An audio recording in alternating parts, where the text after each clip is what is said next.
So class is also on the recording now because जो student join नहीं कर पाए हैं आज, so they can also watch this class.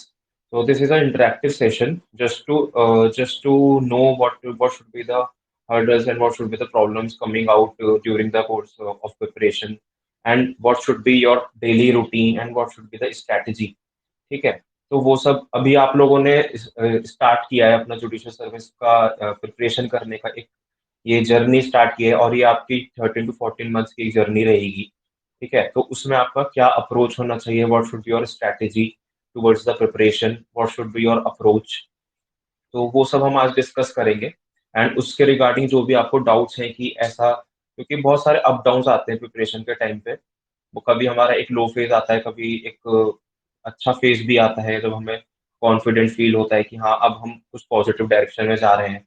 तो उस पॉजिटिव डायरेक्शन में जाने के लिए हमें कौन कौन से स्टेप लेने चाहिए during the preparation and what should not be done, जिससे कि हम एक लो फेज में ना जाए प्रिपरेशन के टाइम पर। ठीक है, या फिर जब हमारी प्रिपरेशन खत्म हो जाए उसके बाद हमें ऐसे लग रहा है कि हमको प्रिपरेशन इस तरीके से करनी चाहिए थी या हम इस चीज में लैक कर रहे हैं, तो वो सब चीजों को हमें अवॉइड करना है। तो वो सब चीजें आज हम डिस्कस करेंगे इन दिस क्लास। तो हम स्टार्ट करते हैं। अभी हमारे साथ प्रियाची, आनंदिता, ओमकार, अनुज, अभिषेक, ये सब है। ठीक है, सो आई थिंक प्रियाची एंड अभिषेक की तो मेरे साथ फर्स्ट क्लास हो रही है, राइट? ओके।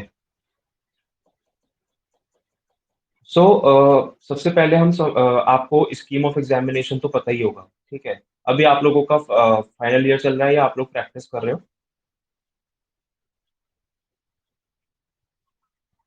अच्छा, फोर्थ ईयर है।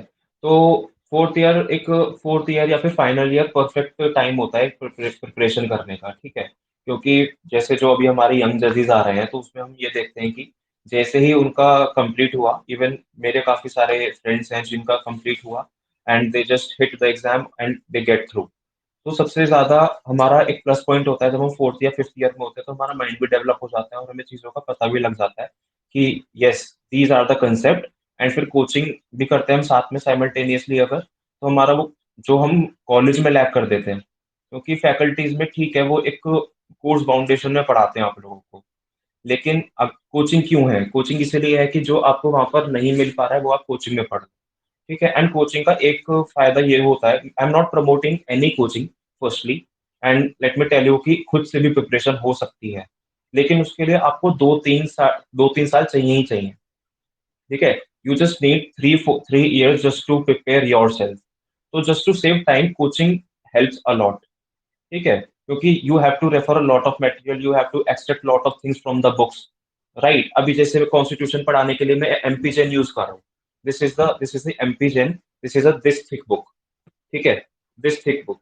तो अब इसमें से किस तरीके से एक्सट्रैक्ट करना है, कैसे एक्सट्रैक्ट करना है, वो हम लोगों को पता है ना? अब आप लोग इसमें से देखोगे, डीडी बासु में से देखोगे, तो आधा आपको कॉन्स्टिट्यूशन पढ़ने में 6 महीना लग जाएगा।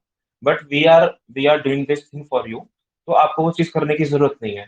तो उसमें आपको हेल्प मिल जाती है, कोचिंग का ये फायदा होता है। ठीक है, तो जैसे ही आप साइमल्टेनियसली करते हो तो आपका जो फैकल्टी से लैग कर जाता है, वो आप कोचिंग के थ्रू उसको एक सफाइस कर लेते हो अपनी प्रिपरेशन को, और you will be able to give the exam in the first instance and you will be able to go through it. ठीक है, उसके बाद स्कीम ऑफ द एग्जामिनेशन में आपको पता ही है कि जैसे आपका प्री मेंस और इंटरव्यू होता है, तो हम आपको यहाँ पर प्री मेंस इंटरव्यू का प्रिपरेशन जो है वो साइमल्टेनियस लेके चलते हैं। ऐसा नहीं है कि हम पहले आपको 6 महीने प्री की प्रिपरेशन कराएंगे या फिर 6 महीने फिर मेंस की प्रिपरेशन कराएंगे, देन इंटरव्यू की एक अलग स्ट्रैटेजी होगी। इंटर जो बच्चा इंटरव्यू तक पहुंचता है उसका हम एक अलग से कराएं, मॉक इंटरव्यूज तो कराएंगे ही कराएंगे। बट उसमें जब हमारा कोचिंग चलता है 12 महीने का, 12 महीने का तो मैं नहीं कह सकता, it is a journey of 13 to 14 months. ठीक है, क्योंकि लॉ आपको भी पता है कि कितना वाइड है। तो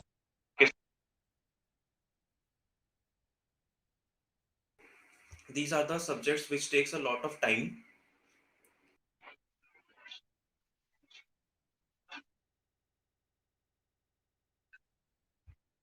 आवाज आ रही है आप लोगों को?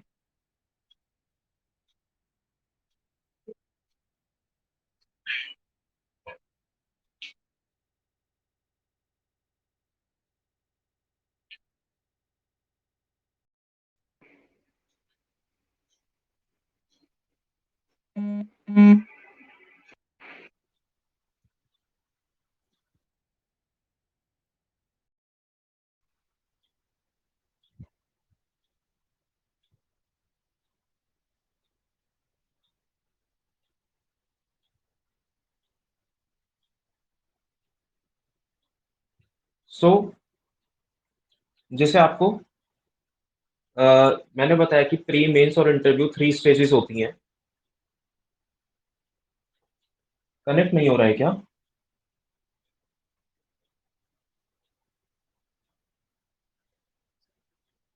ओके।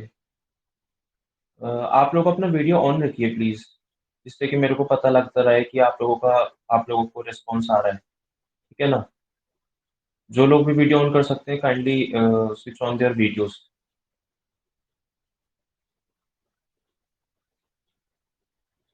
सो 3 स्टेजेस में आपका एग्ज़ाम होता है, तो जो आपका पूरा प्रिपरेशन टाइम है, जैसे 13 टू 14 मंथ्स है, 13 टू 14 मंथ्स का ये जर्नी है। हो सकता है अभी जैसे पैंडेमिक चल रहा है तो आपका चीज़ें इधर-उधर काफ़ी हो जा रही हैं। एग्ज़ाम डिले हो गया या फिर कोई अभी हम ऑनलाइन क्लासेस ले रहे हैं, तो नेटवर्क इश्यू हो गया, तो कभी-कभी चीज़ें थोड़ी-सी डिले भी हो जाती हैं, ठीक है? किसी की तबीयत खराब हो गई, for example if a teacher falls sick, if a teacher fails sick, तो वहाँ पर आपका डिले हो जाती हैं चीज़ें, तो उसमें कोई कुछ नहीं कर सकता। सो मान के चलिए 13 टू 14 मंथ्स का आपका ये जर्नी रहता है। तो उसमें आपको एक होलसम प्रिपरेशन करनी होती है। ऐसा नहीं है कि पहले 6 मंथ्स में आपको प्री करना है, फिर 6 मंथ्स में आपको मेंस करना है, फिर बाकी 2 या 3 महीने में आपको इंटरव्यू करना है। तो आपका जो अप्रोच है वो एक होलसम प्रिपरेशन की तरफ रहेगा, ठीक है? टीचर्स का भी और स्टूडेंट का भी। तो जो टीचर्स हैं वो आपको प्री, मेंस और इंटरव्यू तीनों के लिए ही गाइड करेंगे during the course of preparation and during during the classes. जैसे कि अगर हम आपको एक पर्टिकुलर टॉपिक करा रहे हैं, फॉर एग्जांपल अगर हम आपको रेज़्यूमे काटा ही पढ़ा रहे हैं या फिर अ, हम आपको राइट ऑफ प्राइवेट डिफेंस पढ़ा रहे हैं, तो वो हम आपको पूरा ऐसे पढ़ाते हैं कि जैसे कि उसमें मेंस का एस्पेक्ट भी कवर हो जाए, उसके लिए डिक्टेशन भी देते हैं, एक्सटेम्पोर टीचर जब बोलता है तो वो आपको लिखना होता है। You have to write each and everything, ठीक है? मैं आपको नोट मेकिंग का भी बता दूँगा आज थोड़ा-सा, ठीक है? क्योंकि हमारा ये लाइव सेशन है, वन टू वन इंटरेक्शन है, तो यू मस्ट हैव एवरीथिंग। जो भी आपको क्लास में एक अप्रोच लेके चलना चाहिए, क्योंकि कोचिंग करना एक अलग चीज़ है, कोचिंग के दौरान आपका एक अप्रोच क्लासेस की तरफ वो बहुत ज़रूरी है, ठीक है? क्योंकि कोचिंग करने के बाद फिर अगर हमें ऐसा लगे कि हम काश हम इस तरीके से नोट्स बना लेते तो हमारी प्रिपरेशन और बेटर होती। वो उससे बेटर है कि आप कुछ चीज़ें अभी से समझ जाएँ, क्योंकि अभी आपका फर्स्ट सब्जेक्ट है। कुछ लोगों का सीपीसी फर्स्ट सब्जेक्ट है और कुछ लोग सीआरपीसी से ही आ गए थे, राइट? तो उसके लिए आपको प्री, मेंस और इंटरव्यू तीनों में ही आपको शुरू से ही ध्यान देके चलना है और जो टीचर है वो भी आपको पर्टिकुलर टॉपिक, पर्टिकुलर सब्जेक्ट तीनों स्टेजेस के अकॉर्डिंग ही पढ़ाते हैं। जैसे राइट ऑफ प्राइवेट डिफेंस पढ़ाया तो मेंस के लिए उसमें आपको डिक्टेशन दिया जा रहा है, एक्सटेम्पोर बोला जा रहा है तो आप हर चीज़ लिखो, ठीक है? उसमें आपको बता दिया जाएगा प्री के लिए आपको बेयर एक्ट में ये चीज़ें मार्क करनी है। तो बेयर एक्ट को कम से कम 5-6 बार रीड करो उसी टॉपिक पर। ठीक है? तो बेयर एक्ट रीड करना, बेयर एक्ट को थोड़ा-सा याद करना, उसका मतलब क्या हो गया आपका प्री की प्रिपरेशन हो गई।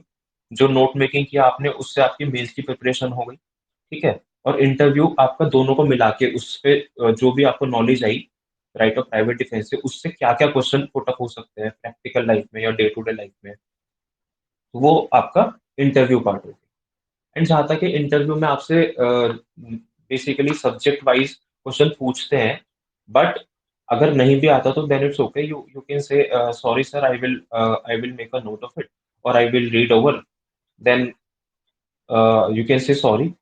तो बट वहाँ पे आर्टिफिशियली आप एक्ट मत करो इंटरव्यू में। आर्टिफिशियली एक्ट करोगे तो वो उनको पता लग जाएगा कि ब्लफ कर रहे हो। तो वहाँ पे आपका पर्सनैलिटी टेस्ट होता है basically. Interview is your personality test, वहाँ पर आपकी नॉलेज चेक नहीं करते क्योंकि नॉलेज तो आपकी प्री और मेंस में चेक हो चुकी है ऑलरेडी, राइट? जो आपको नॉलेज चेक करना था हाई हाई कोर्ट को या फिर पीएससी को, अगर किसी स्टेट में हाई कोर्ट करा रहा है, तो हाई कोर्ट, और अगर किसी स्टेट में पीएससी करा रहा है तो पीएससी। मोस्टली जहाँ पर हाई कोर्ट कराते हैं वहाँ पर स्मूथ ज़्यादा रहता है एग्ज़ामिनेशन। जैसे एमपी देख लो आप, ठीक है? दिल्ली हाई कोर्ट देख लो। जहाँ पर हाई कोर्ट्स कराती है वहाँ पे चीज़ें काफ़ी ट्रांसपेरेंट और स्मूथ रहती हैं, ठीक है ना? तो आपको वहाँ पर सारी चीज़ें ध्यान में रखते हुए चलना है और आपको अपनी पर्सनैलिटी पे भी ध्यान देना है। ऐसा नहीं है कि बस हम सिर्फ़ पढ़ाई कर रहे हैं। पढ़ाई करते-करते we have to just develop our personality, our speaking skills, our the way we are dealing with the people. If any of the aspirant from you are visiting court, अगर आप में से कोई कोर्ट विजिट करते हैं तो आप वहाँ पर वर्किंग देखो, कैसे क्लाइंट एंड जो एडवोकेट है कैसे काउंसलिंग होती है, ठीक है? और जब आप अगर कोर्ट विजिट कर रहे हो तो जो जजेस हैं, तो जजेस का डिमीनर देखो आप, और जो अक्यूज्ड आते हैं या फिर जो पार्टीज होती हैं, जजेस किस तरीके से उनका डिमीनर चेक करके एक ऑब्जर्व करते हैं चीज़ों को, वो सब चीज़ें आप देखिए। That is the personality development traits जो कि आपको इंटरव्यू में काम आएगा और आपको अपनी सर्विसेज़ में भी काम आएगा।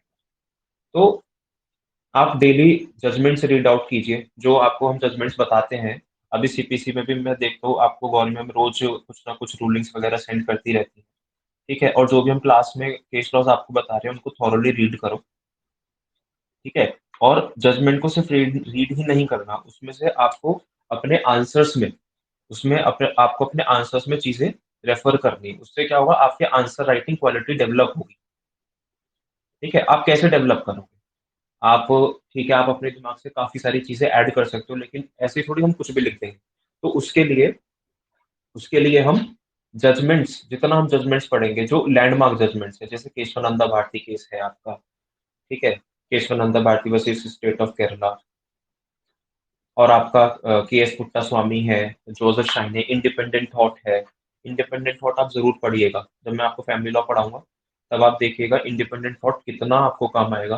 That is a very, very, very nice judgement, ठीक है?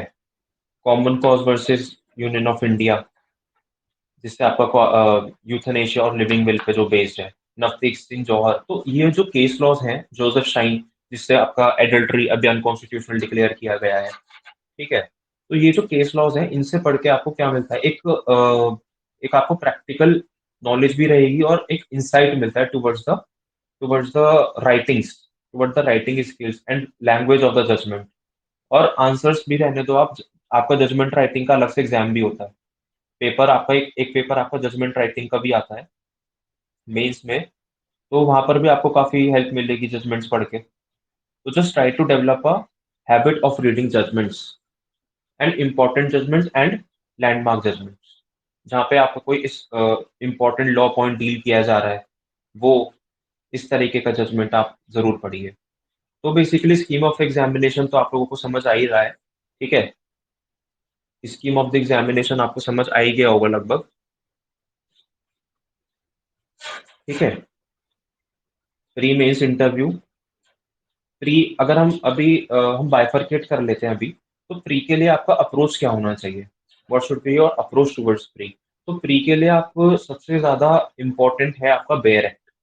बेयर एक्ट एंड क्लास में जो एंड ऐसा भी नहीं कि बेयर एक्ट आपने पढ़ लिया, बेयर एक्ट रट लिया तो हो जाएगा। अभी क्या है, बेयर एक्ट तो है ही है, जहाँ पर आपका प्रोविज़न पूछा जा रहा है उसके लिए आपका बेयर एक्ट है।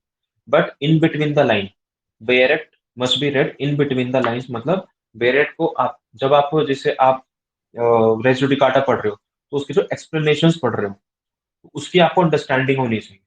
तो उसको जैसे दिल्ली में आते हैं आपके, जैसे दिल्ली में आपके एनालिटिकल बेस्ड क्वेश्चन्स आते हैं, प्रॉब्लम बेस्ड क्वेश्चन्स आते हैं, तो उसके लिए आपको कांसेप्ट नॉलेज होनी चाहिए प्लस बेयर एक्ट की अंडरस्टैंडिंग होनी चाहिए। अब जैसे एमपी का एग्ज़ाम आया था, that is totally based upon the bare act.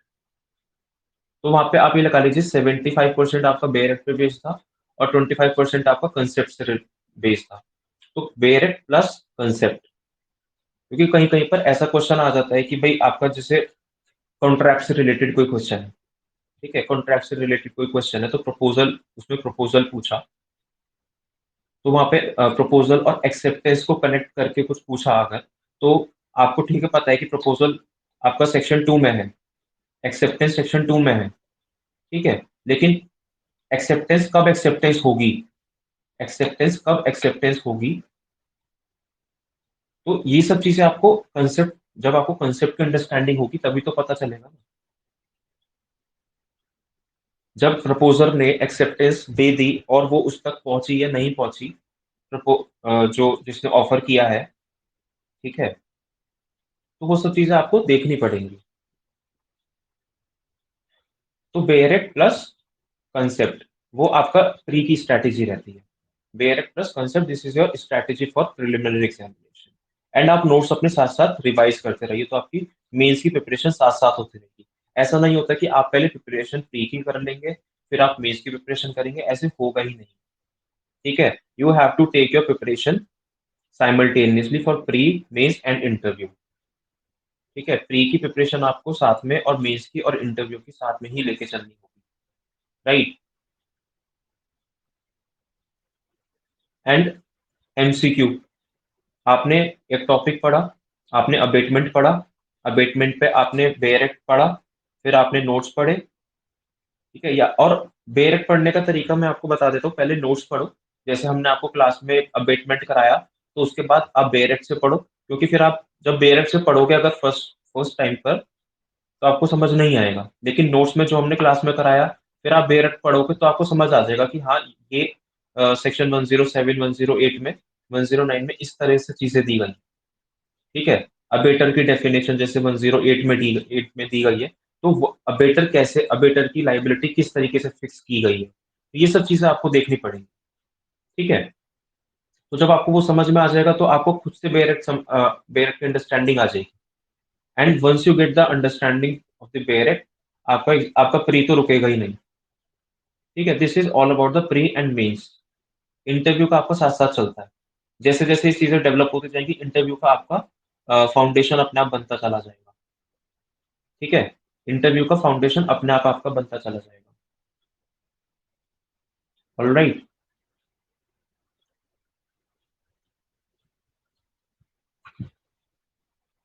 यहाँ पर यहाँ तक किसी को कोई कुछ कन्फ्यूजन, कोई क्वेरी कुछ पूछना हो तो बताइए? Regarding the scheme of the examination.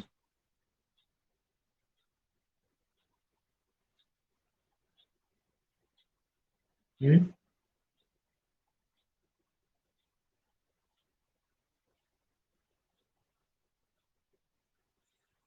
यहाँ तक किसी को कोई कन्फ्यूजन?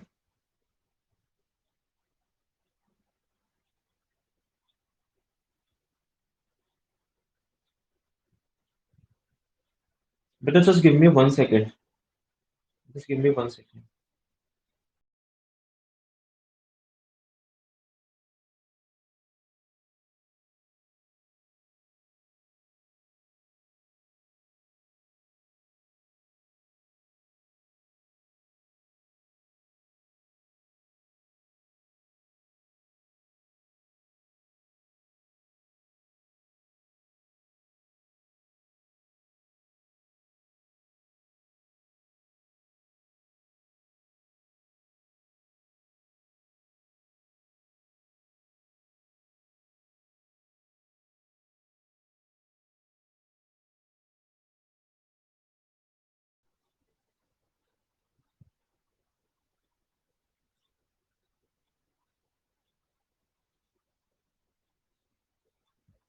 तो यहाँ तक किसी को कोई कन्फ्यूजन हो तो बताइए?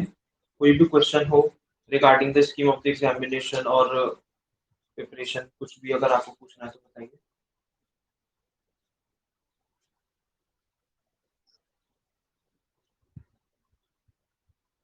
Actually, I'm not able to listen you बेटा।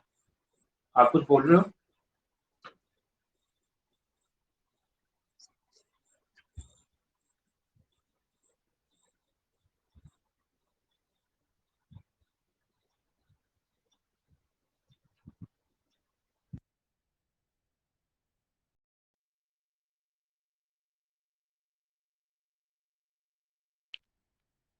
Am I audible to everyone?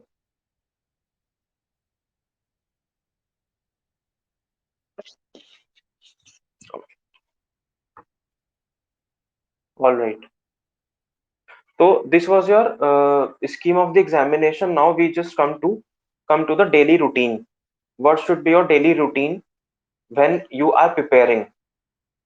What should be your daily routine while you are preparing for judicial service examination? So firstly, I would like to tell you that अगर आपने judicial services choose किया है, if you have choose judicial services as your career, then you have make a commendable choice. ठीक है? सबसे पहले तो मैं आपको बता देता हूँ कि आपने बहुत ही अच्छी चॉइस की है, क्योंकि it is a most coveted job, क्योंकि कहते हैं ना कि अभी भी जुडिशरी में सबका विश्वास है, people have faith in judiciary. अगर कुछ भी हो जाता है तो अभी भी लोग कहते हैं कि हम कोर्ट में देख लेंगे तुमको, ठीक है? तो अभी भी जुडिशरी में लोगों का फेथ है। तो if you have chosen judicial services as your career, you have made a right choice, but you have to make a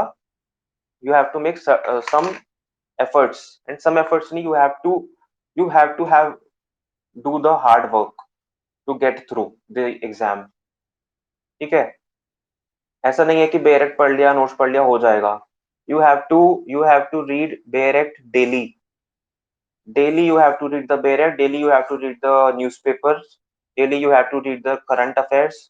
अगर आपकी स्टेट में करंट, जो भी आप स्टेट टारगेट कर रहे हो, वहां पर आपका करंट अफेयर्स से ज्यादा सभी स्टेट में आता है। ठीक है, और वो आपका इंटरव्यू के लिए भी जरूरी है, एंड गवर्नमेंट जॉब के लिए आपका करंट अफेयर्स मैंडेटरी होता ही होता है। ठीक है, and if you are preparing for a government job like judicial services, तो आपको अवेयर तो रहना ही होगा ना कि सोसाइटी में क्या चल रहा है। अगर प्री या मेंस में नहीं भी आ रहा है तो इंटरव्यू में आपसे पूछा जा सकता है। तो you must read newspaper daily. So सबसे पहले आपके डेली रूटीन में क्या ऐड होना चाहिए? न्यूज़पेपर। एंड न्यूज़पेपर आप द हिंदू पढ़ सकते हैं और इंडियन एक्सप्रेस भी पढ़ सकते हैं। ठीक है, हिंदू में बस ये है कि थोड़ा सा एक ही आपका तरफ की बात आजकल ज्यादा रहती है, तो एक बैलेंस व्यू नहीं रहता हिंदू में। ठीक है, हिंदू में थोड़ा सा बैलेंस व्यू नहीं रहता है, तो वो आप देख लीजिएगा। बट लैंग्वेज हिंदू की ही बेस्ट है। और इंडियन एक्सप्रेस में बैलेंस व्यू रहता है थोड़ा सा, तो इंडियन एक्सप्रेस भी आप रेफर कर सकते हैं। That is ultimately your choice, but I would recommend both. I will recommend both. ठीक है, क्योंकि बहुत लोगों को इंडियन एक्सप्रेस अच्छा नहीं लगता है, इवन मुझे ही नहीं समझ में आता इंडियन एक्सप्रेस। ठीक है, so you can refer Hindu as well as Indian Express. ठीक है, क्योंकि हिंदू के आर्टिकल बहुत अच्छे होते हैं। The language of articles given in the Hindu is very nice, तो उससे आपकी लैंग्वेज भी और आपकी वोकेबलरी भी डेवलप होती है। तो you can refer Hindu for articles, and for some, if you want to have a balanced view on a particular thing or a particular topic, so you can go for the Indian Express as well। ठीक है, सो आपके daily routine में सबसे पहले आपका newspaper ad होना चाहिए, क्योंकि वो आपका सिर्फ करंट अफेयर्स ही कवर अप नहीं करता, आपकी डे टू डे, जो आपकी डे टू डे चीजें हैं उनसे भी आपको फेमिलियर रखता है। ठीक है, you must be familiar with the day to day happenings in the society. तो वो चीज आ जाती है, आपकी इंग्लिश डेवलप होती है, वोकेबलरी डेवलप होती है। तो newspaper plays a very important role in the preparation. ठीक है, सो उसके बाद आता है आपका एक्सरसाइज। ठीक है, you must exercise daily for your mind. ठीक है, अगर आपकी बॉडी ही हेल्दी नहीं होगी, देन आपका ब्रेन कैसे हेल्दी हो सकता है? कहते हैं ना, healthy mind comes with the healthy body. ठीक है, तो जब तक आपकी बॉडी हेल्दी नहीं होगी, आपका माइंड भी हेल्दी नहीं होगा, और माइंड हेल्दी नहीं होगा तो आप, क्योंकि जुडिशियल सर्विसेज को क्रैक करना वो अपने आप में एक अलग टास्क है, और माइंड गेम है सारा। ठीक है, सारा माइंड गेम है। जब तक हमारा माइंड हेल्दी नहीं होगा, और माइंड कैसे हेल्दी होगा? जब हमारी बॉडी हेल्दी होगी। So you have to exercise daily to have a healthy mind. You have to look after your diet properly. You have to take a proper diet, you have to need to take a proper sleep. तो हर चीज के लिए हमें एक proper time निकालना है। You need to have a 6 to 7 hour sleep daily, चाहे वो आप किस तरीके से निकालो। किसी किसी का होता है कि वो रात को पढ़ते हैं, कुछ some people are nocturnals and some people are early risers, right. So अगर आप अर्ली राइजर्स हो, अगर आप सुबह को जल्दी उठने वाले, उठ के पढ़ना पसंद करते हो, that is a very good thing. अगर आप सुबह को पढ़ रहे हैं तो वो बहुत अच्छी बात है, क्योंकि सुबह का पढ़ा हुआ एक अलग ही रहता है, फ्रेश रहता है। लेकिन रात में भी पढ़ रहे हो तो कोई प्रॉब्लम नहीं है। It doesn't make any difference. ये बस डिपेंड करता है पर्सन टू पर्सन। ठीक है, ये बस डिपेंड करता है पर्सन टू पर्सन। तो आप दिन में भी पढ़ सकते हो, और डेली लेट नाइट तक भी आप अपनी पढ़ाई कर सकते हो, उसमें कोई प्रॉब्लम नहीं है। सो इस डिलेमा में ना रहे कि हमें सुबह उठ के पढ़ना चाहिए, हम तो रात को देर तक सोते हैं तो हम नहीं पढ़ पाते हैं। तो ऐसा कुछ नहीं है, बट जब भी पढ़ रहे हो, अगर रात को 3 बजे तक भी पढ़ रहे हो, तो अपने से लॉयल रहो। ठीक है, उस टाइम पे आप अपना फोन अलग रख दो। You just need to be loyal with yourself, कि अगर हम रात को 3 बजे तक पढ़ रहे हैं तो हम पढ़ ही रहे हैं। ठीक है, अगर सुबह को जल्दी उठ के पढ़ रहे हैं तो हम पढ़ ही रहे हैं, उसके अलावा हम कुछ नहीं कर रहे हैं। ठीक है, distractions must be kept away, distractions must be kept away, otherwise they will destruct you। ठीक है, तो डिस्ट्रैक्शन से दूर रहो, वरना वो डिस्ट्रक्ट कर देंगे। ठीक है, तो डिस्ट्रक्शन से डिस्ट्रक्शन निकल के आ गया। तो this must be your daily routine. Exercise करो, न्यूज़पेपर पढ़ो। ठीक है, अपनी डाइट का ध्यान रखो। उसके बाद आप पढ़ाई पे आते हैं। पढ़ाई पे अगर हम बात करते हैं तो हमारा मेजर रोल क्या रहता है जुडिशियल एग्जाम्स में? जुडिशियल एग्जाम्स में हमारा मेजर रोल रहता है 4 आवर्स का लॉ एंड 4 आवर्स का अदर थिंग्स। ठीक है, अगर हम अगर आप कितना टाइम निकाल सकते हो? कोई मुझे बताएगा एक बार, एक एक अंदाजा, एक अप्रोक्सीमेट टाइम आप कितना निकाल रहे हो अभी जुडिशरी के लिए? दीक्षा, आप बताइए, कितना टाइम निकालते हो आप प्रिपरेशन के लिए अभी?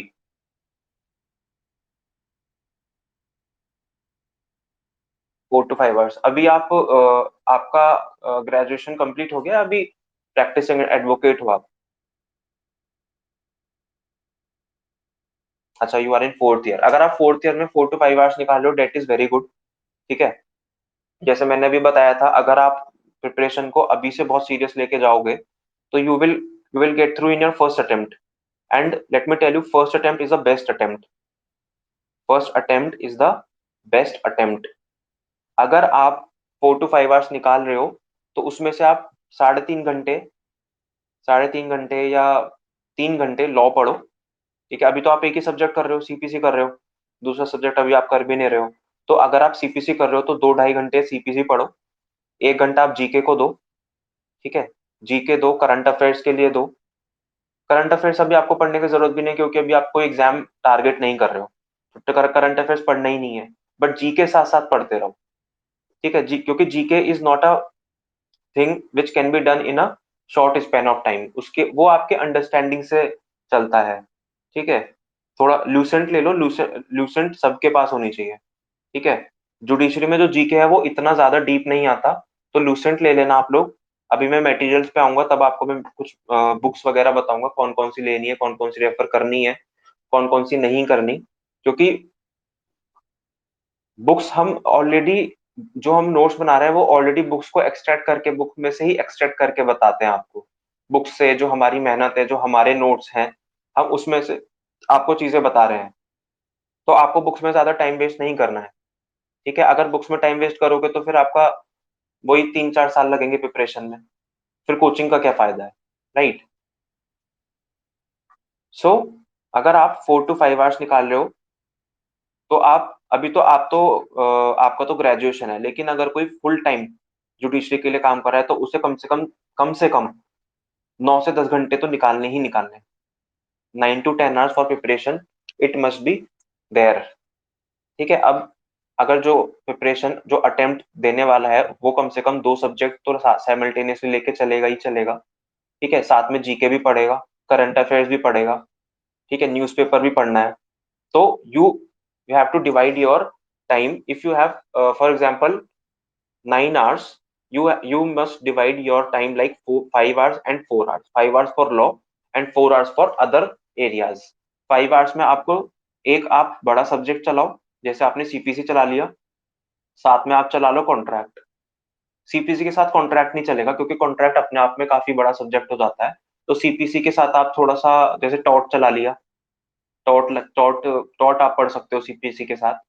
पार्टनरशिप पढ़ सकते हो, सोगा पढ़ सकते हो, ये छोटे छोटे सब्जेक्ट्स हैं। एसआरए पढ़ सकते हो। तो एक बड़ा सब्जेक्ट, एक छोटा सब्जेक्ट। सीआरपीसी पढ़ रहे हो आप, सीआरपीसी पढ़ रहे हो, सीआरपीसी के साथ कोई छोटा सब्जेक्ट पढ़ लो आप। आईपीसी पढ़ रहे हो, आईपीसी के साथ कोई छोटा सब्जेक्ट पढ़ लिया। ठीक है, आईपीसी के साथ टीपीए पढ़ सकते हो। ठीक है, तो आप एक बैलेंस बना लो। कॉन्स्टिट्यूशन के साथ कोई एक छोटा सब्जेक्ट चला लो, फिर उसके एमसीक्यू सॉल्व करते जाओ आप लोग।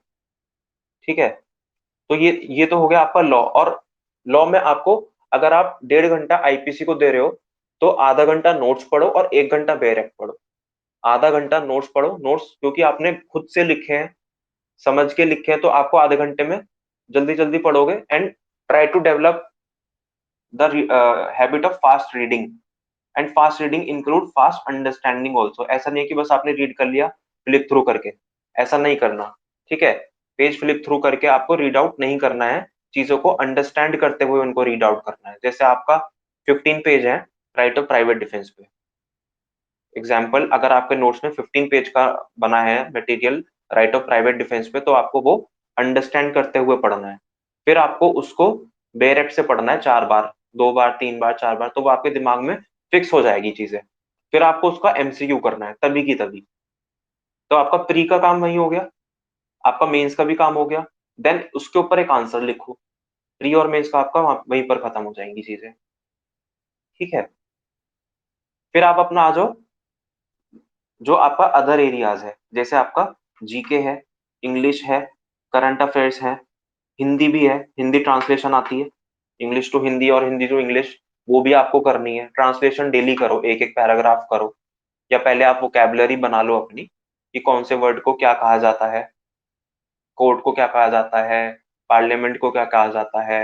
ये तो बहुत बेसिक मैं बता रहा हूँ, ये तो आता भी नहीं है। ठीक है, जस्ट फॉर एन एग्जाम्पल। उसके लिए आपको मटेरियल में बताऊंगा भी, वो आप ले लेना। ठीक है, that must be followed by all the student, तो आपकी ट्रांसलेशन वहां पे काफी अच्छी हो जाएगी। ठीक है, हिंदी न्यूज़पेपर भी पढ़ो। ठीक है, हिंदी न्यूज़पेपर भी पढ़ो, हिंदी न्यूज़पेपर तो क्योंकि सबके घर में आता ही आता है। ठीक है, एंड जो नॉन हिंदी स्टेट्स हैं, वो अपना रीजनल लैंग्वेज, क्योंकि वहां पे रीजनल ट्रांसलेशन आती है, जैसे वेस्ट बंगाल में बंगाली का पेपर आता है एक ट्रांसलेशन का शायद।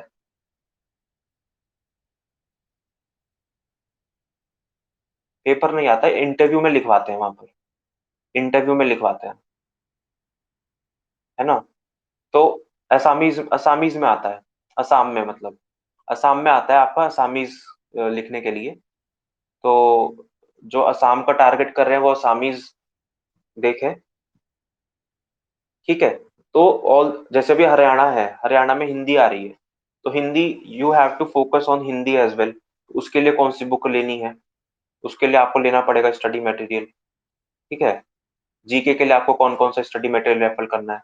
तो आपका जो ये बाकी का 4.5 आवर्स बचा है, या 4 आवर बचा है सॉरी, तो उसमें आपको आपका English, Hindi, current affairs, translation और जैसे लाइव लॉ, ये सब आपको एरिया उसमें कवर अप करना है। तो आपका प्रिपरेशन पूरा एक होलसम तरीके से कवर अप हो जाएगा, वहां पे आपके सभी एस्पेक्ट कवर अप हो जाएंगे। Law plus other areas, law भी कवर अप हो जाएगा और अदर एरियाज भी आपके कवर अप हो जाएंगे। ठीक है,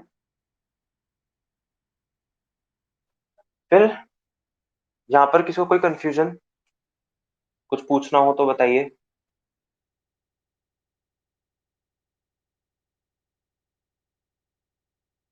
ओमकार।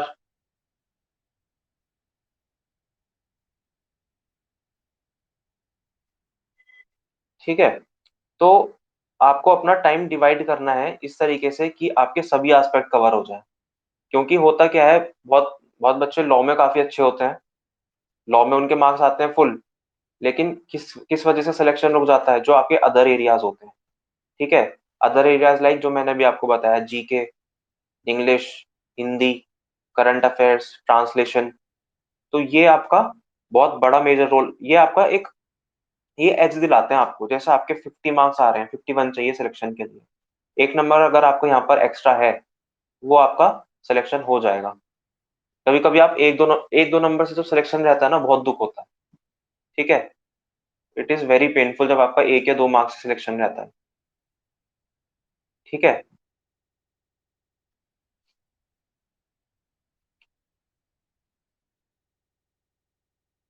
एंड आपको, जैसे न्यूज़पेपर मैंने आपको बताया, लाइव लॉ, लाइव लॉ आपको डेली पढ़ना है। लाइव लॉ के लिए आप, ये जो आपका अदर एरियाज है, इसमें ही आप 20 to 25 मिनट्स निकाल लो। उससे आपको जो रीसेंट डेवलपमेंट्स हो रहे हैं लॉ में, जो लॉ में रीसेंट डेवलपमेंट्स हो रहे हैं, वो आपको पता चलते रहेंगे। और उससे भी आपकी लैंग्वेज बहुत अच्छी होती है, राइटिंग, लीगल लीगल लैंग्वेज जो है आपकी, वो आपकी काफी हद तक डेवलप होगी। अगर आप लाइव लॉ डेली रेफर करते हैं, एक दो दिन बीच में स्किप हो जाए डेट इज ओके, लेकिन बहुत ज्यादा लीनियंट नहीं होना है। अब मैंने आपको बोल दिया एक दो दिन स्किप हो जाए, इसका मतलब ये नहीं कि हफ्ते में एक दिन पढ़ लिया, ऐसा नहीं चलेगा। ठीक है, you have to be very serious with your preparation. ठीक है, अगर आपने सोचा है कि you will prepare for judicial service and you want to become अ जज, then you have to become अ जज।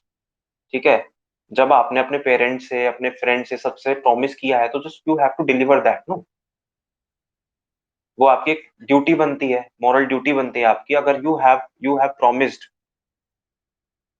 फ्रॉम योर सेल्फ इवन, तो आपकी अपने अपनी तरफ भी एक मॉरल ड्यूटी बनती है to become a judicial officer. And judicial officer बनना और उसको रिटेन करना। ठीक है, जज बन भी जाते हैं लोग, लेकिन जज लाइक ट्रेड्स होना, जैसे ऑफिसर लाइक क्वालिटीज होती है ना, ओएलक्यूज होती है।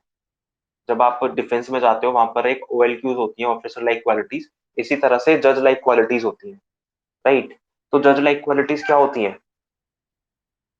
कोई मुझे बताएगा what should be the traits of a judicial officer? What should be the things which must be there in a judge, a person who want to become a judge? मैंने बताया हुआ भी है क्लास में। आनंदिता, आप तो चलो आज एग्जाम्प्टेड हो बोलने से, लिख के बता सकते हो बट आप मेरे को। ओमकार, आप बताइए।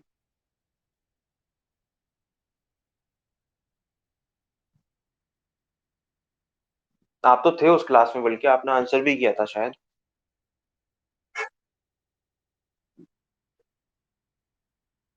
What should be the qualities of a good judge or a person who want to become a judicial officer?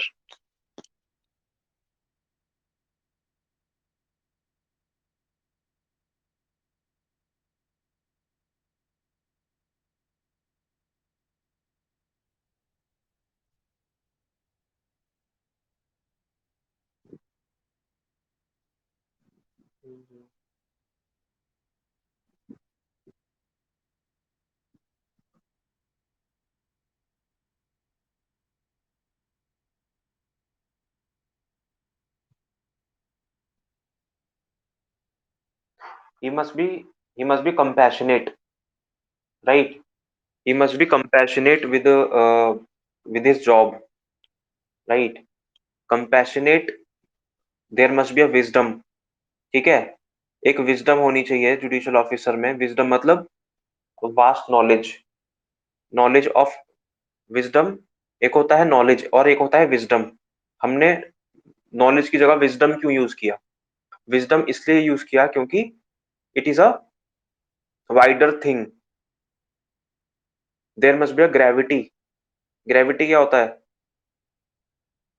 Gravity means ठहराव। एक जुडिशियल ऑफिसर में एक ठहराव होना चाहिए। मतलब ऐसा नहीं है कि अगर भाई उसके सामने, जुडिशियल ऑफिसर्स के सामने कैसे कैसे आप देखो केसेस आते हैं, एक्यूज भी होते हैं, इंस्टिगेट करते हैं, बहुत सारे एक्ट्स करते हैं। तो you have to be very calm. ठीक है, you have to be very calm. आप अगर कुछ एडवोकेट्स भी होते हैं, कुछ फनी एक्टिविटीज भी करते हैं, you should not laugh on the dais. You should not laugh on the dais. तो आपका बिहेवियर बहुत कुछ कहता है इन द कोर्ट। तो ये सब चीजें आपको अभी, ये सब आपका पर्सनैलिटी ट्रेट है जो मैं आपको बता रहा हूँ। ये सब आपका पर्सनैलिटी ट्रेट है।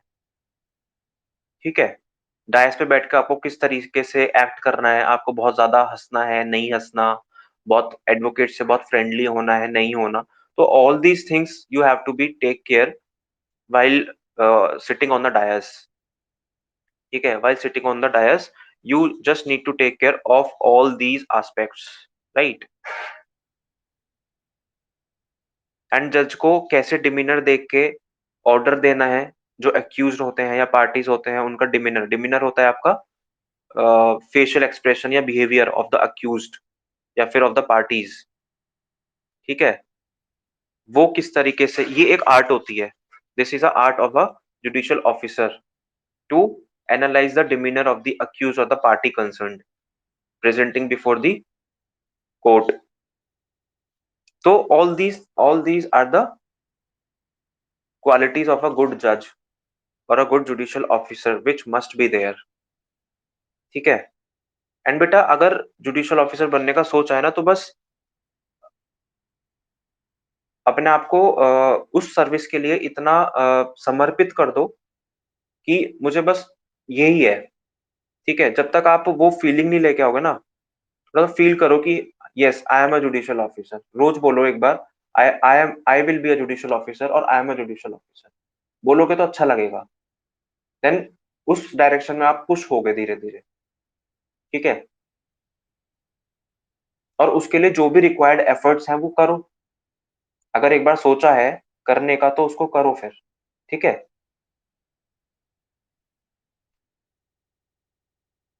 And you have to just restrict yourself, you have to just restrict yourself from certain things, you have to just restrict yourself from certain things।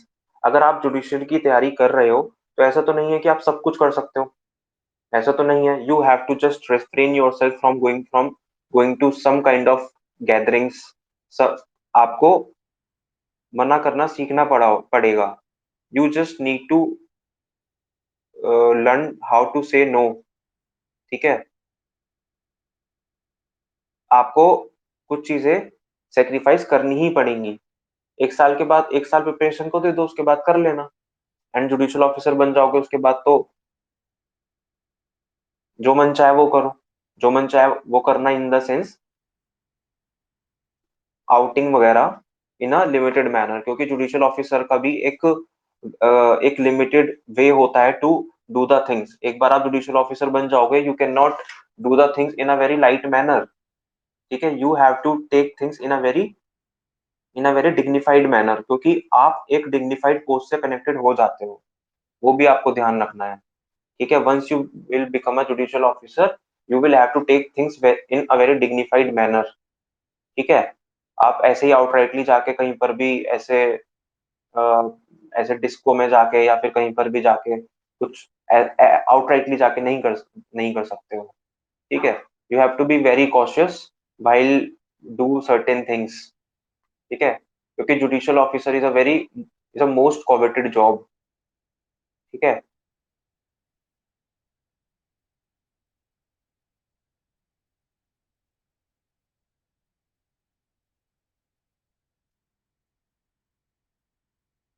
Alright, इसके बाद मटेरियल्स मैं आपको बता देता हूँ। What all should be the material should be referred, what all materials should be referred during your preparation. ठीक है, देखो सबसे पहले बेयर एक्ट, सभी सब्जेक्ट के bare act and notes. Bare act plus notes. ठीक है, bare act plus notes, newspaper, live law का सब्सक्रिप्शन वो आपके पास होना चाहिए। ठीक है, सब्सक्रिप्शन भी नहीं है तो लाइव लॉ डेली पढ़ लो, काफी सारी चीजें आपको मिल जाती हैं। अगर आपको सच में बहुत ज्यादा अच्छे से रीडिंग हैबिट है तो आप सब्सक्रिप्शन ले लो, दैट इज वेरी गुड। ठीक है, some of the student also having it in the class, जैसे अनुज ने लिया हुआ है। And it is a very good thing. वो हिंदी मीडियम से है but still he got the subscription, और हिंदी में भी है लाइव लॉ का सब्सक्रिप्शन। एंड इंग्लिश में भी वो काफी अच्छे नोट्स बना लेता है। तो लाइव लॉ का तो आप लो सब्सक्रिप्शन। ठीक है, तो it will help you to understand the recent developments and will keep you updated as well. तो लाइव लॉ का सब्सक्रिप्शन आपके पास होना चाहिए। ठीक है, एक आपके पास 11th क्लास की एनसीईआरटी आती है, कॉन्स्टिट्यूशन एट वर्क। वो आपको इंग्लिश और हिंदी दोनों में लेनी है। इंग्लिश हिंदी दोनों में लेनी है, उससे क्या होगा, आपका ट्रांसलेशन बेटर हो जाएगा। ठीक है, उससे आपका ट्रांसलेशन बेटर क्या काफी अच्छा हो जाएगा।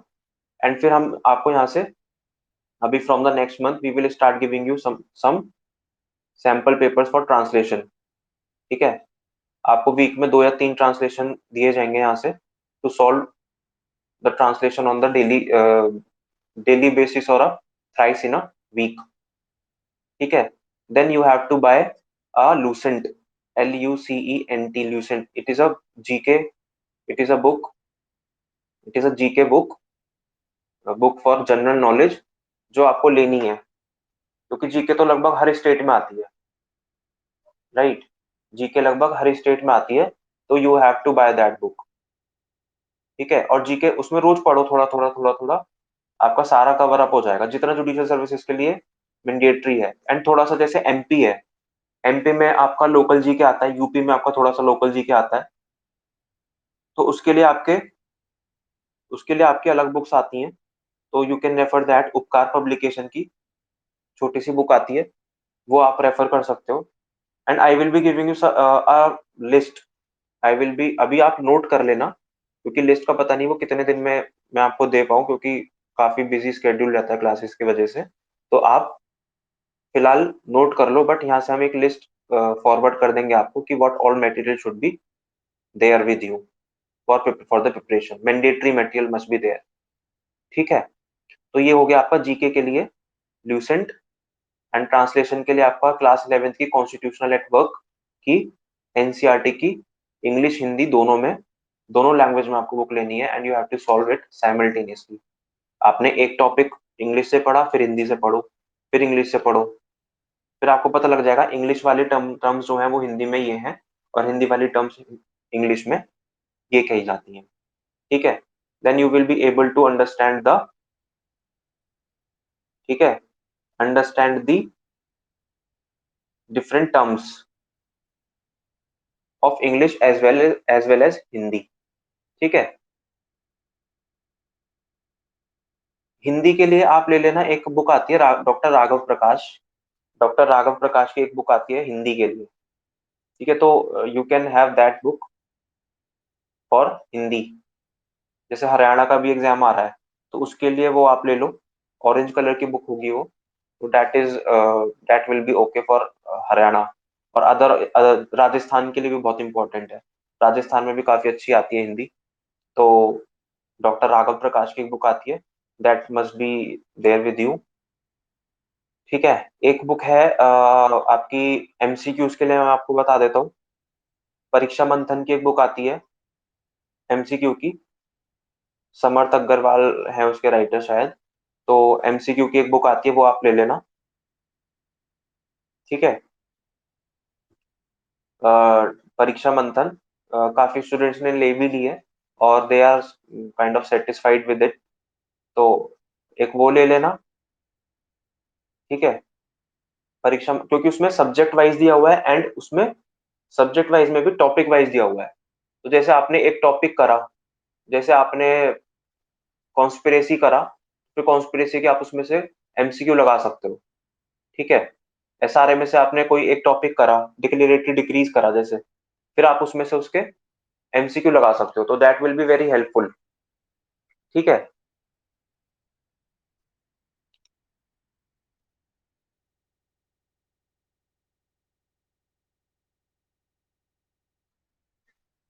अगर कोई यूपी टारगेट कर रहा है तो वो परीक्षा मंथन ले ले, और साथ में ओपी त्रिपाठी भी ले सकते हैं।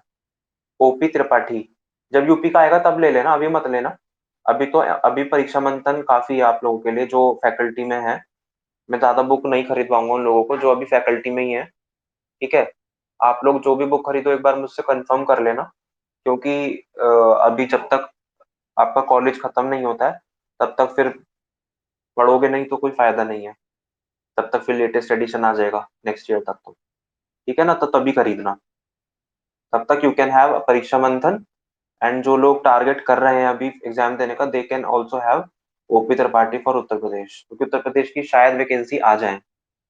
ठीक है, उत्तर प्रदेश का लग रहा है कि वैकेंसी आ सकती है। ठीक है,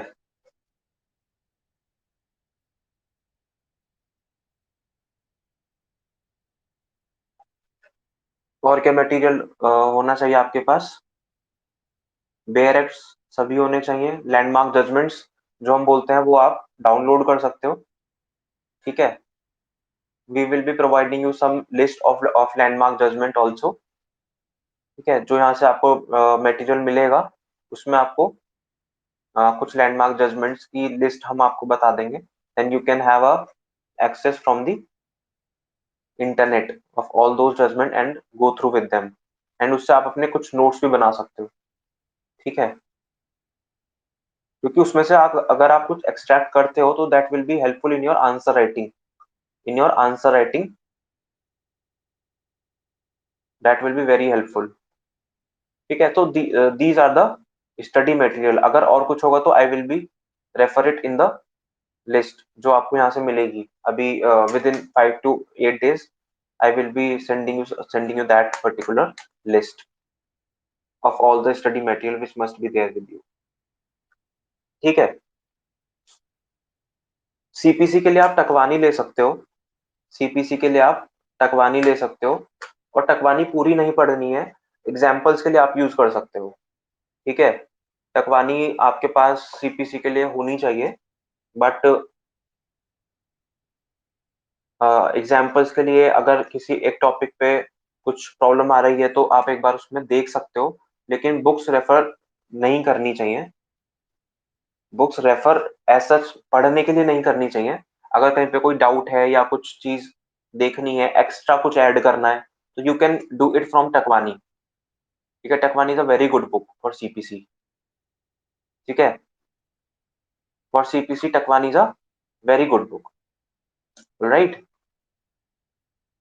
सो this was all about your preparation. So preparation को आपको किस तरीके से डिवाइड करना है अपने पूरे डेली रूटीन में, किस तरीके से उसको इनकलकेट करना है। ठीक है, what should be the qualities of a जज, what should be your personality traits which you need to develop during the course of your preparation. ठीक है, सिर्फ पढ़ना ही सब कुछ नहीं है।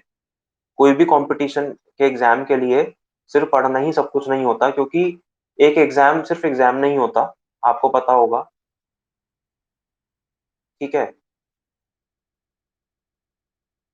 पर्सनैलिटी टेस्ट आपका एक व्यक्तित्व का एग्जाम होता है, व्यक्तित्व की एक तरीके से परीक्षा कह सकते हो आप। एक व्यक्तित्व की परीक्षा होती है, आपके व्यक्तित्व की परीक्षा होती है इंटरव्यू में। आपकी नॉलेज तो ऑलरेडी प्री और मेंस में टेस्ट कर ली गई है, लेकिन आपके व्यक्तित्व की, आपकी पर्सनैलिटी की, आपकी सोच की और आपकी अप्रोच क्या है चीजों को लेकर, आपकी बॉडी लैंग्वेज कैसी है, that all should be analyse in the at the time of the interview. That all will be analyse at the time of the interview. ठीक है, सो अगर इससे रिलेटेड कोई और कंफ्यूजन है तो आप मेरे से पूछ सकते हो, टेक्स्ट करके पूछ सकते हो या कॉल करके पूछ सकते हो 9 बजे तक। ठीक है, 9 बजे तक आप पूछ सकते हो मेरे से। और अगर अभी कोई कंफ्यूजन है या कोई क्वेश्चन पूछना है तो आप लोग पूछ सकते हैं। ठीक है, अभी नेक्स्ट वीक में मैं वीडियो लेके आऊंगा एक पर्टिकुलर टॉपिक पे, that will be inform to you. अब इस तरह की वीडियोस आती रहेंगी। ठीक है, ये तो हमारा लाइव सेशन था, बट अभी I will be start posting some videos, and बहुत जल्दी हमारी एमसीक्यू सीरीज स्टार्ट हो रही है। बहुत जल्दी एमसीक्यू सीरीज स्टार्ट हो रही है, उसमें हम एमसीक्यू सॉल्व करा करेंगे पर्टिकुलर सब्जेक्ट पर, जैसे सीपीसी पर, आईपीसी पर, कॉन्स्टिट्यूशन पर लाइव एमसीक्यू सॉल्व किया करेंगे। उससे क्या होगा, आपकी एमसीक्यू प्रैक्टिस होती रहेगी, previous year question revision series वो आपका चलता रहेगा, और साथ में एक्स्ट्रा प्रैक्टिस क्वेश्चन भी हम लेके आया करेंगे आपके साथ। That will be helpful in your preparation and for preliminary examination most probably. ठीक है, एनी डाउट्स, एनी डाउट्स, किसी को कुछ पूछना है?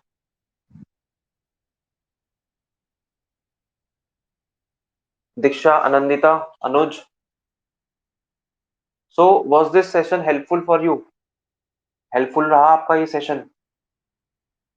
हम्म, कुछ कुछ मतलब लगा कि हाँ हमको ये चीजें करनी है, या कुछ चीजें हम जो कर रहे हैं वो नहीं करनी है? ठीक है,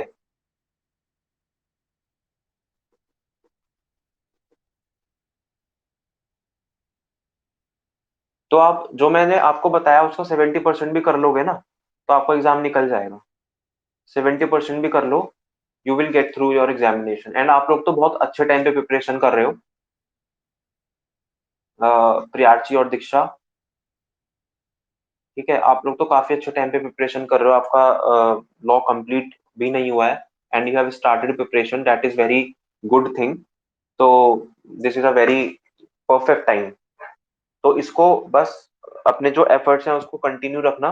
तो आपका आई आई विश की फर्स्ट अटेम्प्ट में आपका एग्जाम निकले। ठीक है,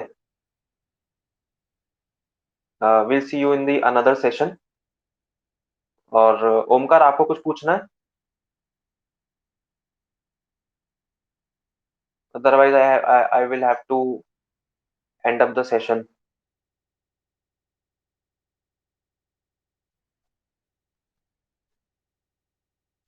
ठीक है, so will end up the session here only. Will see you in the next session. Thank you so much everyone. God bless you. Okay.